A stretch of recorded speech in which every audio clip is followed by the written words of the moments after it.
A circle whose center is not the origin. First, we want to find 8 points on the circle.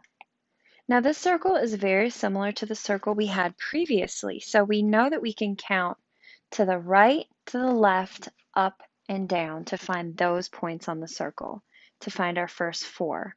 So we have one here, and that would be at 7, 3.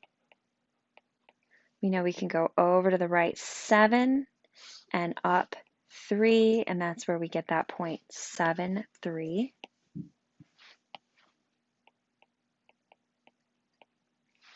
We also have another point up here, and that point is at 2,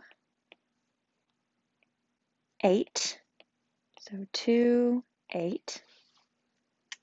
We have another point here, and that point is at -3, 3. And then we have the last point down here, and that point is at 2, -2. So those are the 4 points that are on our circle that are kind of like, we can kind of think of them as our axis points.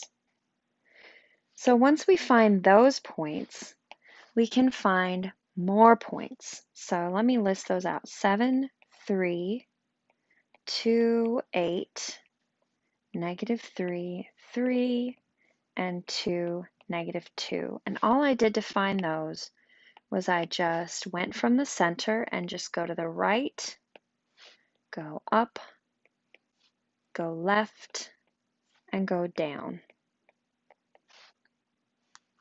Now, from the previous circle that we looked at, we know that we had points at 4, 3, and 3, 4. So we can go over 1, 2, 3, 4, and up 3. And that point on this circle would be 6, 6.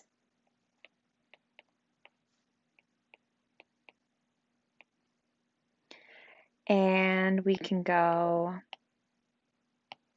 left 4 and up 3 from the center. 1, 2, 3, 4, 1, 2, 3. And that point would be -2, 6. We can go left 4 and down 3, which would put us at -2, 0. And we could also go right 4 and down 3, which would put us at 6, 0. So here we have -2, 6, -2, 0, and 6, 0. So what is the radius of this circle? Radius of this circle, if we count from the center to the right, or up or down or left, would be 1, 2, 3, 4, 5. R equals 5. Is this circle and the circle from the previous example congruent? So we can say yes, they are congruent because they both have the same radius. We also know that they're congruent because one circle can be translated or mapped onto the other circle.